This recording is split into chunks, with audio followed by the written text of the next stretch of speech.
En este tercer aniversario del 18 de octubre, la Universidad Diego Portales dio a conocer un adelanto de su informe de derechos humanos en lo que respecta al estallido social. Según este informe, existen más de 8.500 causas contra agentes del Estado, de las cuales solo 75 se han formalizado, y de esas causas destacan 35 casos por apremios ilegítimos, 5 por lesiones graves, 18 por vejaciones injustas y 6 por torturas. Para profundizar en este informe nos acompaña hasta ahora Lidia Casas, directora del Centro de Derechos Humanos de la Universidad Diego Portales. Lidia, ¿qué tal? Muy buenas tardes.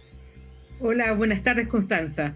Bueno, este es un adelanto del informe que ya conoceremos, ¿cierto? El informe completo más adelante, pero claro, es la fecha en que queremos revisar, por supuesto, qué es lo que ha pasado después de la cantidad de informaciones que tuvimos en su momento sobre violaciones a los derechos humanos cometidos, o por lo menos esas han sido las acusaciones por agentes del Estado, por carabineros sobre todo.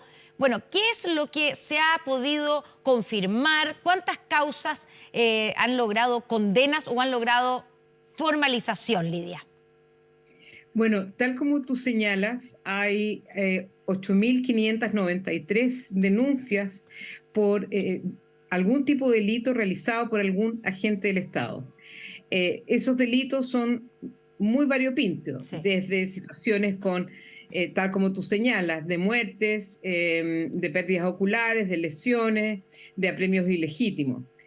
Y lo que nosotros hemos constatado a lo largo desde el año 2020 en adelante, básicamente, es que las causas han sido demoradas en una enormidad en su investigación por distintos factores, pandemia mediante, pero que en definitiva la posibilidad de sancionar a aquellos agentes del Estado involucrados en graves violaciones a los derechos humanos no ha sido posible.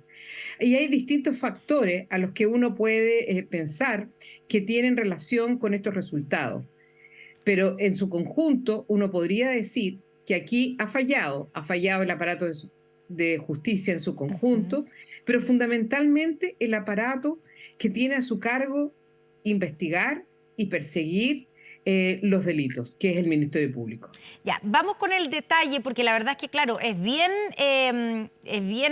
radical, ¿cierto? Y bien tajante lo que tú dices. Solamente 75 causas han sido formalizados de 8.593. Entonces uno dice, ¿pero cómo es posible? ¿Significa que, o podríamos decir que las otras 8.500 no eran verdad, no ocurrieron, ¿o qué es lo que podemos decir? ¿O solamente esto ha sido las causas que han logrado traspasar todas, digamos, las vallas o los requisitos que pone la justicia para poder formalizar a alguien? Hay varias cosas para muchos de los televidentes es importante entender cómo funciona un sistema de justicia penal. Y cuando yo digo para los televidentes, también me refiero para miembros del Congreso que también son televidentes y que deberían entender cómo funciona el aparato de justicia. Para poder iniciar una investigación penal, yo tengo que poder establecer la existencia de un hecho de carácter delictual. Por ejemplo, un robo. No necesariamente yo sé quién es la persona que ha cometido el delito, pero sí sabemos que ese delito ocurrió. Luego, en el caso de las violaciones a los derechos humanos, sabemos que personas fueron sometidas a vejámenes. Sabemos que mujeres fueron sometidas a desnudamiento a lo largo de las comisarías del país. Sabemos que personas han perdido, digamos, sus ojos, como la senadora Campillay o como el estudiante, el señor Gatica. Eso lo sabemos. Lo que no a veces se ha podido establecer es quiénes materialmente participaron en esos hechos, ya sea porque la evidencia que existía no está disponible ya, se borró, se borraron las cámaras, o simplemente porque en su minuto no las había. Entonces, si quien debe investigar es el Ministerio Público, pero a su vez tiene órganos especializados en investigar los delitos, aquí lo que estamos viendo es que quien tiene que investigar esos delitos también son aquellas instituciones investigadas por la realización de los mismos delitos.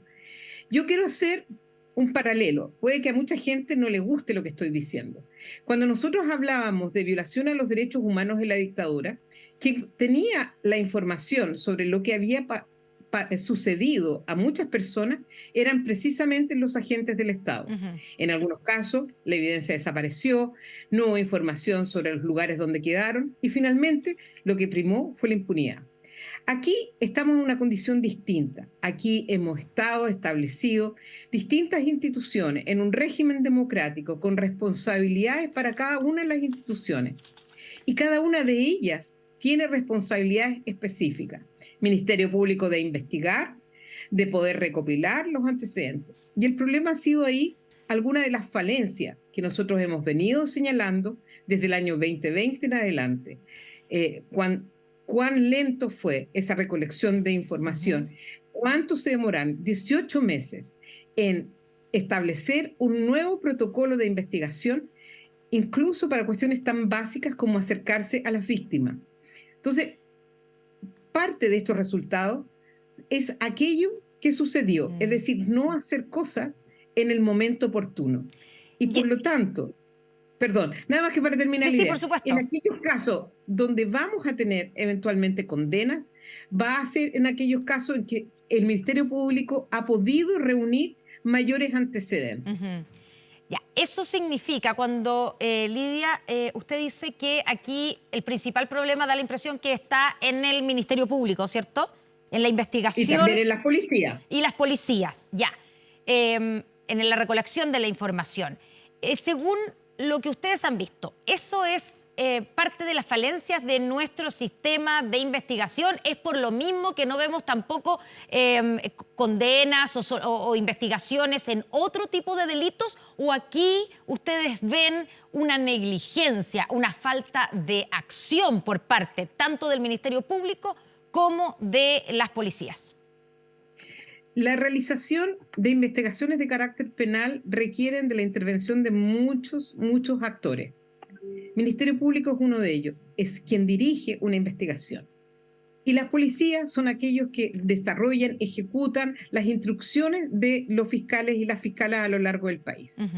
Uno podría decir que ninguna institución podía estar a la altura de lo que sucedió a partir del 18 de octubre, ninguna. Pero sin duda, lo que sí tenía que haber era instrucciones muy claras, muy concretas para los fiscales en ese minuto. Levantar información de la manera más rápida posible, poder tener una línea de investigación. Y lo que ocurre es que mucho de eso quedó a la discrecionalidad de fiscales regionales, de fiscales jefes, y por lo tanto, en algunas partes había suficientes elementos como para llevar adelante cierto tipo de casos.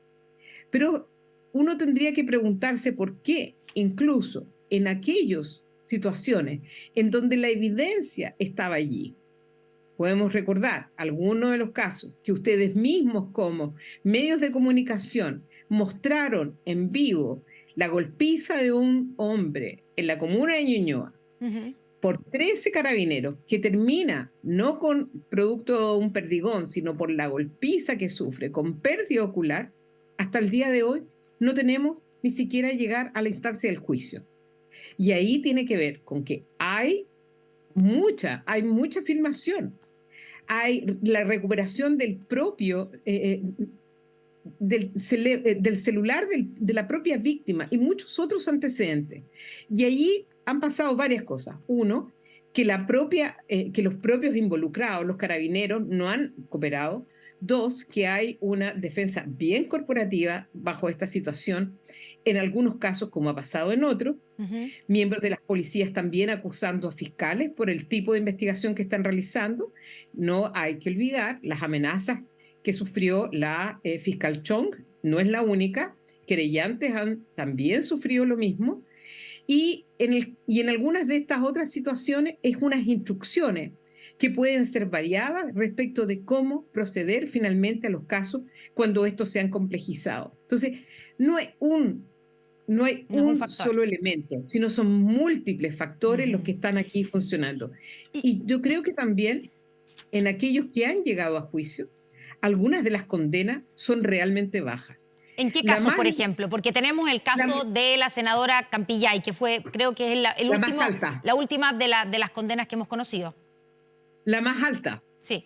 Pero nosotros podemos tener, y está de hecho ya publicado en nuestro informe anual, en que tenemos absoluciones, tenemos penas de 61 días, tenemos penas de apenas 5 años, incluso penas más bajas para personas, digamos, que han resultado muertas producto de la acción de la fuerza, de las propias fuerzas de orden que actuaban en ese minuto, como el caso de ese señor en Talcahuano. Sí. Entonces, aquí hay un sinnúmero de situaciones de las que uno tiene que empezar a hilar muy fino dónde estuvo el problema. Entonces, uno no puede decir que yo voy a apuntar simplemente a persona determinada. Y lo que nosotros hemos señalado como Centro de Derechos Humanos desde el año 2019 en adelante, desde el momento del estallido, es que aquí no solamente tiene que responder, por así decir, el cabo González ni el sargento Soto. No, aquí hay también responsabilidades de altos mandos, porque ellos sabían lo que estaba sucediendo con el uso de perdigones. Los perdigones siguieron usándose pese a las instrucciones, y hay personas lesionadas con pérdidas oculares en marzo del 2020, es decir, cuando ya había una orden concreta. Hubo estudios y evidencia recogida por médicos, por ejemplo, en el hospital de Valparaíso, hospital de Van Buren, donde fueron recogiendo los proyectiles utilizados. Y eso se supo desde el día 1. Lidia, cuando ustedes dicen en el informe que solamente 75 casos de los 8.593, ¿cierto?, causa, denuncia, han sido formalizados. ¿Qué pasa? ¿Eso significa que las otras 8.500 que no han sido formalizadas ya se perdieron? O sea, ¿se pierde la posibilidad de llegar a una formalización cuando estamos a 3 años del estallido? Obviamente no todas las causas son del 18 de octubre, hay muchas que son posteriores, pero ¿se pierde la posibilidad de que esos casos sean formalizados y por lo tanto se llegue a saber realmente, a establecer la verdad? Bueno, en muchos de esos casos lo que hay es un archivo provisional. Tal como su nombre lo indica, es una forma de término, uno podría decir administrativa, de las causas judiciales, y en que el Ministerio Público adopta una decisión de cerrar un caso porque no tiene mayores elementos para seguir adelante. Eso no quiere decir que eventualmente aparezcan nuevos antecedentes y se reabra esa investigación. Y creo que no se le ha sacado, digamos, suficiente, no punta, porque esa no es la buena expresión, sino que la información de que sí tenemos en este periodo una persona que desapareció en el marco del estallido. Es una persona que tiene discapacidad, ¿ya?, de 55 años, que según su familia, un testigo ocular vio cuando se lo llevaban detenido. Carabineros insisten en decir que nunca quedó registrada su detención en la comisaría, y yo simplemente señalo que en esa época, al momento del estallido, la mayoría de las personas que fueron detenidas nunca fueron ingresadas al libro de los detenidos. Ese fue un hecho de la causa. El punto es que esa persona desapareció. O sea, y hasta el día de hoy no hay antecedentes de qué sucedió con este señor. O sea, digamos, podemos decir que hay una persona al menos desaparecida durante el contexto del estallido social, cuya las últimas noticias que hay sobre esa persona es que fue detenida por Carabineros. Eso es lo que sabemos. Así es. Hubo un recurso de amparo interpuesto en su minuto por el Instituto Nacional de Derechos Humanos, en la sede, digamos, de Bio Bio, y que no tuvo mayor éxito, y que luego, recién estamos hablando de este año, o sea, casi 3 años después, hay una interposición de una querella por la familia, y solo a partir de la interposición de la querella, pero luego también de la presión de la familia a Jan Yarab, que es el representante de Naciones Unidas para la Protección de los Derechos Humanos, que finalmente se comienzan a realizar diligencias en ese caso. Entonces, cuando uno mira el contexto político, social, de una persona con discapacidad, con una persona que es usuaria de cierto tipo de medicamentos, en que puede, ante la falta de medicamentos y teniendo una discapacidad, poder reaccionar de una forma, digámoslo así, quizás poco apropiada para alguien de las fuerzas especiales, que algo pase aquí no es raro. Y también han sucedido cosas que quizás la opinión pública no sabe. A ver. Hay personas que han sido condenadas por delitos graves. Por ejemplo, el señor Cayupán está cumpliendo una condena por haber sido sindicado como aquella persona que percutó un arma y que disparó a una policía de investigaciones en el marco de un saqueo en la comuna de Pudahuel. Sin embargo, a 2 años de ocurridos los hechos, la víctima, esa propia policía que quedó con una discapacidad, ha interpuesto ella misma una denuncia, porque ella señala que quien hizo el disparo no fue la persona que ha sido condenada potencialmente erróneamente, sino que un colega, y que parte de esa evidencia se pierde, y se pierde durante 2 años. Y esto se parece, discúlpenme, al caso de esta otra operación policial en una población en donde resulta muerta una policía y donde en realidad está hoy día como inculpado un colega de esa policía. Entonces, aquí se produjeron muchos actos. Sí, lo que pasa, me parece gravísimo lo que está diciendo, lo que estamos escuchando. Esos casos específicos, estoy pensando en esa persona que sigue, entendemos, desaparecida, ¿cierto? Y de la que también entiendo por lo que usted dice que Carabineros ni siquiera reconoce haberla tenido detenida, no hay registro. Así es. O alguien ya, o sea, ni siquiera hay registro, o sea, digamos, Carabineros no tampoco es que reconozca, nos atacaron, pasó esto y por eso la detenemos. No hay reconocimiento de que fue detenida. Sin embargo, una de sus familiares lo vio cuando se lo llevaban detenido. Y este otro caso del que tú haces mención es sobre esta persona que estaría erróneamente condenada, ya está condenada, ¿cierto? Por un delito grave. Ya. Estos casos también están en el informe de ustedes de derechos humanos, están en este digamos, primera publicación, o están cuando conozcamos el informe completo. Están en este mismo capítulo, porque lo que nosotros quisimos mirar precisamente es esta idea que se acuñó, que era el de la muralla china. La muralla china significaba que aquellos fiscales que estaban investigando delitos cometidos en el marco del estallido social por manifestantes, como los que mostraste hace un rato atrás en la pantalla, ¿sí? Y luego otros, los delitos cometidos por agentes del Estado, fueran investigados por fiscales completamente distintos, de tal manera que no se interfiriera en uno y en otro. Entonces, nosotros miramos esos dos mundos, y lo que vemos, que en realidad aquí ha habido un número de condenas, no menores, no las podemos saber porque ahí hay un problema respecto de cómo catalogamos quiénes están de verdad, digamos, cometiendo delito en el marco del estallido y no confundiendo con otro tipo de situaciones. Pero ahí hay condenas, ahí hubo gente con largos periodos de prisión preventiva, un uso excesivo de prisión preventiva, y por otro lado tenemos otros fiscales encargados de investigar los casos de agentes del Estado. Y nosotros podemos decir que pareciera ser que el Ministerio Público logra avanzar en alguna de las casas sobre los manifestantes que acabamos de ver, en donde están en flagrancia, donde tienen los elementos suficientes para poder llevar adelante una investigación y una eventual condena. Es como volviendo a tu pregunta original. Claro. Entonces, si yo tengo suficiente información, tengo suficiente evidencia, finalmente voy a lograr condenar. O sea, esa es la dificultad que ha tenido las investigaciones por el incendio en el metro. Lidia. Y las otras son más fáciles, ¿no? Lo tengo al sujeto ahí, lo detuve, tengo las filmaciones. Pero cuando hablamos de agentes del Estado, discúlpeme, Constanza, ¿quién tiene las grabaciones de aquello que ocurrió? Carabineros lo debiera tener. Exactamente. Sí. Y ahora dicen, en muchos casos, que ellos no las tienen, las forraron o nunca las hubo. Lidia, se nos acaba el tiempo. Solo muy cortito, pero hoy día el presidente Gabriel Boric en la mañana en su discurso habló de las violaciones a los derechos humanos y habló de abusos sexuales. Y ha habido toda una discusión y polémica durante el día de si efectivamente cuáles son esos casos. Incluso un sector le ha pedido a la Fiscalía que, digamos, informe cuáles son esos casos.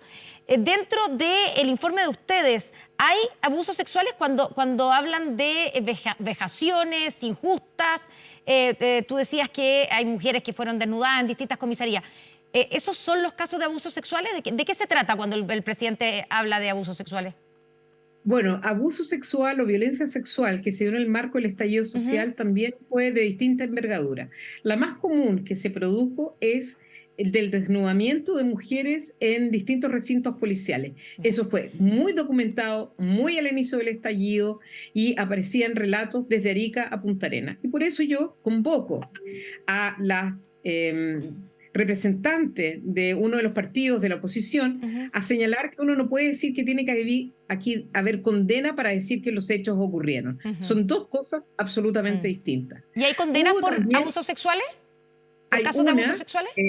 Hay una efectivamente en Arica por el desnudamiento de mujeres realizado no por un policía hombre, sino que por una carabinera mujer, quien hizo exponer a las mujeres sus genitales, en fin. Entonces, hay ese caso. Sin embargo, hay otro donde todavía no se redacta la sentencia, que es el estudiante de medicina de la Universidad Católica. Que fue agredido sexualmente en una comisaría creo que es Pedro Aguirre Cerda. Sí.